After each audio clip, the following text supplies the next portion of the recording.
नमस्कार, India news देख रहे हैं आप और मैं हूं आपके साथ सचिन दुबे। 22 जिले 22 खबर की शुरुआत करते हैं। प्रदेश के स्वास्थ्य मंत्री अनिल विज ने जीएसटी काउंसिल के फैसलों की तारीफ की है। दरअसल शनिवार को हुआ जीएसटी काउंसिल की बैठक में कोविड से जुड़ी दवाइयों और सामग्रियों पर से जीएसटी की दर को कम किया गया और उसमें हरियाणा के भी जो सुझाव हैं वो स्वीकार किए गए थे, जिसके लिए अनिल विज ने काउंसिल का धन्यवाद किया।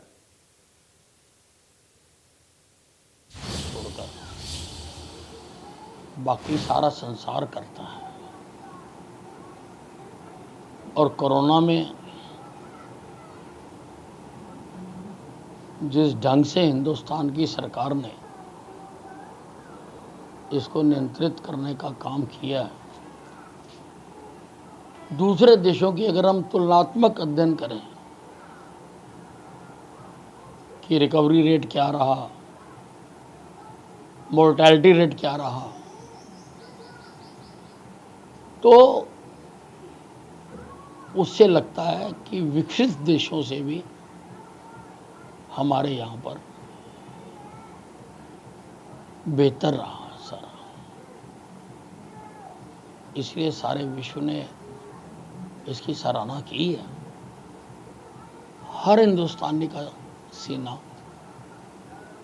गर्व से चौड़ा हो गया। जैसे ब्लैक फंगस की मेडिसिन के ऊपर जीएसटी हटा दिया गया है, लगता है सरकार को कुछ रिलीफ मिलेगा? नहीं, बहुत अच्छी बात है, और क्योंकि ये एसेंशियल मेडिसिन है अब, और इससे जीएसटी हटाने से तो लाभ मिलेगा इसका। हरियाणा ने ग्लोबल टेंडर किया था जो ब्लैक फंगस की मेडिसिन है, लेकिन केंद्रीय नियमों का हवाला देते हुए जो कॉन्ट्रैक्टर है उसने मना कर दिया है मेडिसिन देने से। हमने ग्लोबल टेंडर किया था, उसमें हिंदुस्तान की ही एक कंपनी ने अपना टेंडर डाला था। हमने उनको सप्लाई ऑर्डर भी भेज दिया था, लेकिन उन्होंने कहा है कि जो एम्फोटेरिसिन है, जो ब्लैक फंगस का इंजेक्शन है, उसका वितरण आज भारत सरकार ने अपने हाथ में ले रखा है, इसलिए वो इस इंजेक्शन को देने में असमर्थ है। क्या दोबारा? और वही हरियाणा के कैबिनेट मंत्री रणजीत सिंह चौटाला ने पूर्व सीएम भूपेंद्र सिंह हुड्डा पर निशाना साधते हुए कहा कि हरियाणा के सीएम मनोहर लाल के नेतृत्व में सरकार ने कोरोना और ब्लैक फंगस पर कंट्रोल किया है। दूसरे राज्यों के मुकाबले में हरियाणा की परफॉर्मेंस बेहतर हुई है। कैबिनेट मंत्री सिरसा की देवीलाल यूनिवर्सिटी में एक कार्यक्रम में शिरकत करने के लिए पहुंचे हुए थे। बिजली मंत्री रणजीत सिंह चौटाला ने कोरोना काल में सेवा करने वाली संस्थाओं को भी सम्मानित किया। इस मौके पर बिजली मंत्री रणजीत सिंह चौटाला ने डबवाली में 500 लीटर प्रति मिनट ऑक्सीजन प्लांट का भी ऑनलाइन शिलान्यास किया। इस अवसर पर उनके साथ प्रशासनिक अधिकारियों के साथ साथ भाजपा नेता भी मौके पर मौजूद थे।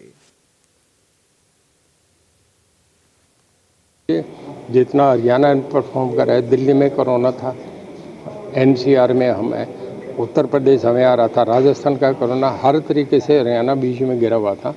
हमने सबसे पहले कंट्रोल करा, सबसे कम हमारे जो डेथ रेट हुई है सबसे कम हुई है।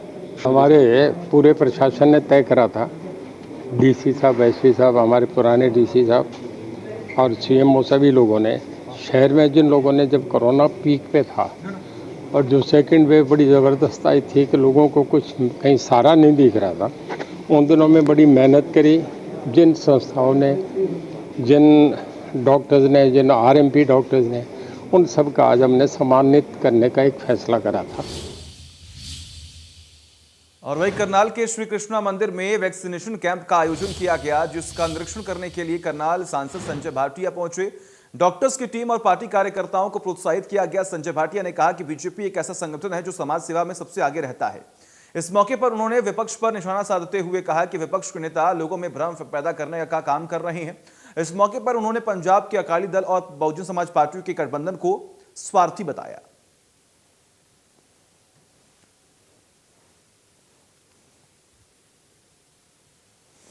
मैं बधाई देना चाहता हूं भारतीय जनता पार्टी को, जिन्होंने आज ये वैक्सीनेशन कैंप लगाया। बहुत अच्छी व्यवस्था बिठाने की, और जो ये कृष्णा मंदिर की मैनेजमेंट है इनको भी बधाई देना चाहता हूँ कि सेवा भाव के साथ लोगों को, बुजुर्गों को हाथ पकड़कर मुझे बड़ा अच्छा लगा। अच्छा इसलिए भी लगा कि ये जो वैक्सीनेशन कैंप लगा है, इसमें जो लोग भी आ रहे हैं सबको वैक्सीन लगाई जा रही है, लेकिन फ्रंट लाइन वर्कर्स जो काफ़ी समय से कोरोना पेशेंट्स को, उनके अटेंडेंट्स को डील कर रहे थे, उनमें से कुछ कोरोना संक्रमित भी हुए, उन लोगों के लिए, फ्रंट लाइन वर्कर्स के लिए, ताकि वो सेवा के कार्य निरंतर जारी रखें और सेफ रहे, उनके लिए लगाया। को शुभकामना देता हूँ। गठबंधन ऐसे ही बना रहे, पहले भी बना रहे, बाद में भी बना रहे, बिना किसी कारण के और स्वार्थ के मुद्दों के ऊपर ये गठबंधन नहीं टूटना चाहिए। जैसे अकाली दल ने एक लालच में, वोट के लालच में एकजुट करके जिस तरह से गठबंधन तोड़ने का ड्रामा किया सरकार में। और वही किसानों ने पृथला से विधायक और हरियाणा वेयरहाउस के चेयरमैन नयनपाल रावत को वीटा मिल का प्लांट को शिफ्ट करने के विरोध में ज्ञापन सौंपकर मांग की है कि इस प्लांट को फरीदाबाद में ही रहने दिया जाए। विधायक नयनपाल रावत ने किसानों को आश्वासन देते हुए कहा कि वो मुख्यमंत्री से मिलकर इस प्लांट को यहीं पर रुकवाने की कोशिश करेंगे। जरूरत पड़ने पर ग्राम पंचायत से इसके लिए जमीन उपलब्ध कराई जाएगी। नयनपाल रावत ने कहा कि किसानों को और पशुपालकों के रोजगार पर इस प्लांट के जाने से फर्क पड़ेगा, इसलिए उनकी कोशिश रहेगी कि मुख्यमंत्री के सामने इस मांग को रखकर प्लांट को यहीं रुकवाएं।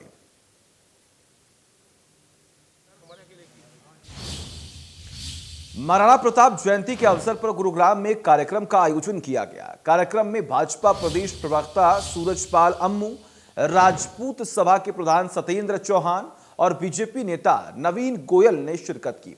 सभी मेहमानों ने महाराणा प्रताप जी की प्रतिमा पर श्रद्धा सुमन अर्पित कर पर्यावरण संरक्षण के लिए पौधारोपण भी किया। इस मौके पर बीजेपी नेता नवीन गोयल ने सभी के उनसे आह्वान किया है कि सभी लोग आने वाले 2 महीने में हर व्यक्ति 5 पेड़ जरूर लगाए। तो आज हमारे गुरुग्राम में इन्वायरमेंट की समस्या बहुत ज़्यादा दिक्कत बढ़ गई है, चाहे वो प्रदूषण को लेकर के है, चाहे वो ट्रैफिक को लेकर के है, चाहे वो हमारा इन्वायरमेंट में दूषित हवा को लेकर के है। और ये तो मेरा फेवरेट सब्जेक्ट था। सबसे पहले तो मैं हमारे प्रदेश अध्यक्ष ओम प्रकाश धनखड़ जी का, माननीय मुख्यमंत्री जी का बहुत बहुत धन्यवाद करता हूँ कि मुझे पूरे हरियाणा में काम करने का उन्होंने मौका दिया है। तो मैं सबसे पहले तो सभी प्रदेशवासियों से आपके माध्यम से अपील करना चाहता हूँ कि आने वाला समय बारिश का समय है। इस बारिश के समय में खासकर 1 जुलाई से लेकर 7 जुलाई तक अगर पहले अच्छी बारिशें हो जाएं तो 2 या 3 बारिशों के बाद हम हर आदमी को एक संकल्प लेना है कि हम कम से कम 4 या 5 पौधे हम सब लगाएं। तो मैं उसी कड़ी में करीबन 3 करोड़ और पौधे, तो टोटल 6 करोड़ पौधे लगाने का एक पूरा संकल्प लेकर के एक प्लान। और वही सरकार अब HIV मरीजों के लिए पेंशन योजना लेकर आई है, जिसके तहत HIV के मरीजों के नए खाते खोलकर उनके खाते में सीधे 2250 रुपए पेंशन के रूप में ट्रांसफर किए जाएंगे। सोनीपत में 1078 HIV पॉजिटिव मरीज हैं, जिनकी दवाइयां लगातार अलग अलग HIV सेंटर से चल रही हैं। जिन लोगों ने बीच में दवाई छोड़ दी है और फिलहाल दवाई नहीं ले रहे हैं, उन्हें मदद राशि नहीं मिलेगी। कोविड में टेस्टिंग प्रभावित न हो, इसके लिए जिला स्वास्थ्य विभाग अपनी टेस्टिंग प्रक्रिया में बढ़ोतरी कर रहा है। साथ ही विशेष कैंप ट्रक यूनियन और जेल में भी लगाए जा रहे हैं।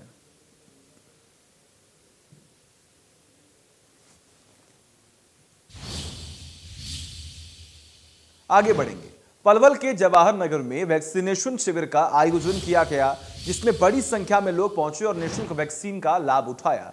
शिविर का आयोजन बीजेपी युवा मोर्चा के कोषाध्यक्ष अभिषेक बलेचा ने किया और इसमें स्वास्थ्य विभाग के सहयोग से इस पूरे कार्यक्रम का आयोजन किया गया। इस मौके पर 18 वर्ष से 44 वर्ष के उम्र से लोगों ने वैक्सीन लगवाई, जिनका मौके पर रजिस्ट्रेशन किया गया। वैक्सीनेशन शिविर के आयोजक अभिषेक ने बताया कि प्रदेश सरकार भी निरंतर कोरोना पर काबू पाने के प्रयास में जुटी हुई है। लगातार लोगों से मास्क लगाने के लिए सोशल डिस्टेंस की पालना करने की अपील की जा रही है। लोगों को इसका पालन करना चाहिए ताकि कोरोना पर जल्द काबू पाया जा सके। ऐसी बातें सबके सामने रखी हैं। मंत्री जी के नेतृत्व में देश भर में एक बड़ा टीकाकरण अभियान चला हुआ है कि देश का हर नागरिक कैसे सुरक्षित रह सके। पहली प्राथमिकता प्रधानमंत्री जी की हर व्यक्ति को सुरक्षित करना है और कोरोना जैसी महामारी से बचने के लिए एक वैक्सीन ही एक ऐसी चीज़ है जो हम सब का बचाव कर सकते हैं। और वही कैथल के गोलाचिका में बैंक के सामने हुई लूट मामले में पुलिस ने सनसनीखेज खुलासा किया। पुलिस इस लूट के मामले में 3 आरोपियों को गिरफ्तार किया है। इन आरोपियों में वो युवक गौरव भी शामिल है जिसके साथ लूट हुई थी। दरअसल इस पूरी लूट की वारदात का मास्टरमाइंड गौरव बताया जा रहा है। एसपी लोकेंद्र सिंह ने खुलासा करते हुए बताया कि गौरव ने अपने 2 दोस्तों के साथ मिलकर खुद के साथ लूटपाट करवाने का ढोंग रचा था। एसपी ने बताया कि आरोपी को ऑनलाइन लॉटरी खेलने की लत लग गई थी और उसे काफी नुकसान हो गया था। इसके अलावा उसने कई जगहों से लोन भी ले लिया था। ऐसे में लोन चुकाने और नुकसान की भरपाई के लिए उसने एक योजना बनाई जिसमें उसने अपने दोस्तों को भी शामिल किया और गोलाचिका में बैंक के सामने खुद से 9,80,000 रुपए लूट दिखाई। लेकिन पुलिस की जांच में सब कुछ साफ हो गया। आदि नहीं है जो गौरव है, जो विक्रांगी बैंक के एटीएम के लिए जो साथ देने वाले हैं वो भी जैसे नौकरी मतलब अपना बिजनेस करते हैं। कोई मोबाइल की दुकान पे रिपेयर शॉप पे काम करता है, सुरेंद्र है। जो पंकज है वो अपने ये कुछ सामान वगैरह बेचने की दुकान करता है। 12th से दोनों पास हैं। जो मेन मुद्दई हमारा जो बाद में आरोपी बना वो ग्रेजुएशन है उसकी। तो इनकी पहले कोई क्रिमिनल हिस्ट्री नहीं आई है और इन्होंने इस वारदात को अंजाम पैसे के लालच में आकर दिया है। लगा के खड़े होंगे और ये पैसे लेकर हम आएंगे बैंक से और जो सुरेंद्र है वो उधर से बाइक पे आएगा और पैसे छीन के ले जाएगा। फिर बाद में हम दिखा देंगे, पुलिस को सूचना दे देंगे और उसके बाद में पैसे बांट लेंगे। और वही मानसून से पहले हुई बारिश ने जहां एक तरफ मौसम में ठंडक ला दी है तो वही किसानों के चेहरे भी खिल गए हैं। पानी की कमी झेल रहे दक्षिण हरियाणा के किसानों के लिए बारिश किसी वरदान से कम नहीं है। भिवानी में किसानों से खास बातचीत की हमारे सहयोगी रवि जांगड़ा ने सुनी। तापमान 36-37 डिग्री था वैसे और गर्मी बहुत ज़्यादा थी। अभी अनुमान नहीं लगा जा सकता था भाई बारिश होने वाली है, क्यों मौसम विभाग की को खबर नहीं थी भाई बारिश होने वाली है। अभी 2 दिन पहले न्यूज़ आई भाई 15-16 को बारिश बता रहे हैं थोड़ी मोटी। मौसम वैज्ञानिकों की बात करें, खासतौर पर हरियाणा कृषि विश्वविद्यालय के मौसम वैज्ञानिकों की बात करें तो उनका कहना था कि बारिश जो है हो सकती है, बूंदाबांदी हो सकती है। हालांकि कई जगहों पर तेज अंधड़ की वजह से सड़कों पर जो है पेड़ दरख्त भी गिरे हैं। बारिश अगर होती है तो निश्चित तौर पर क्योंकि हल्की बूंदाबांदी है उसके बाद न केवल कपास की फसल को फ़ायदा होने वाला है बल्कि साथ ही साथ जवार और बाजरा की बिजाई भी हो पाएगी। तो ऐसे में इस बूंदाबांदी से, इस बारिश से न केवल आमजन को राहत मिली है, राहत की सांस ली है, बल्कि जो तापमान 45-46 डिग्री टेम्परेचर जो पहुंच चुका था, एकाएक जो लू का प्रकोप बढ़ा था, लू के थपेड़ों से लोग हलकान थे, तो निश्चित तौर पर उनको अब राहत मिली है। टेम्परेचर में जो है तापमान में गिरावट दर्ज की गई है और भूमिपुत्रों के चेहरे पर भी कहीं न कहीं अब जो मायूसी थी वो मायूसी अब मुस्कान में तब्दील हो गई है। वीडियो जर्नलिस्ट सुमित अवस्थी के साथ रवि जांगड़ा, इंडिया न्यूज़। और वही फतेहाबाद में दूसरे दिन भी तेज हवाओं के साथ जोरदार बारिश हुई जिससे लोगों को भीषण गर्मी से राहत मिली, लेकिन शहर में कई जगहों पर पानी भर गया। तेज बारिश के कारण शहर की तमाम सड़कें तालाब में तब्दील हो गईं। धर्मशाला रोड फिर जलमग्न हो गया। यहां काफी समय से पानी की निकासी के लिए प्लानिंग की जा चुकी है, लेकिन समस्या का हल अभी तक नहीं हो सका है। प्रशासन ने जेसीबी मशीनें भेजी और चिल्ली झील में डलने वाले गंदे पानी को रोकने के लिए बनाए गए तटबंधों को तोड़ दिया, जिसके बाद जवाहर चौक इलाके में जमा बरसाती पानी चिल्ली में गया और लोगों के घरों में भी घुसा।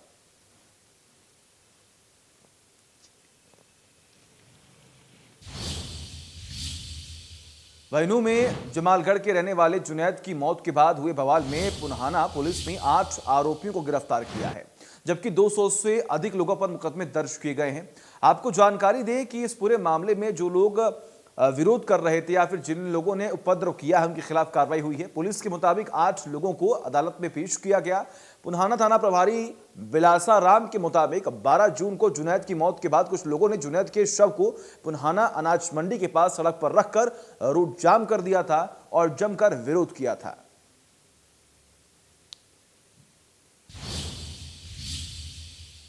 अगली खबर कुरुक्षेत्र से है, जहां पर पीपली हाईवे पर रफ्तार का कहर देखने को मिला। दिल्ली से पंजाब की ओर जा रही सवारियों से भरी 2 बसें टकरा गई। बस पलटने से दर्जनों यात्री घायल हो गए। मौके पर पहुंची पुलिस ने घायलों को कुरुक्षेत्र के LNJP अस्पताल में पहुंचाया। इन यात्रियों में से 4 की गंभीर हालत को देखते हुए PGI रेफर कर दिया गया है, जहां पर उनका इलाज जारी है।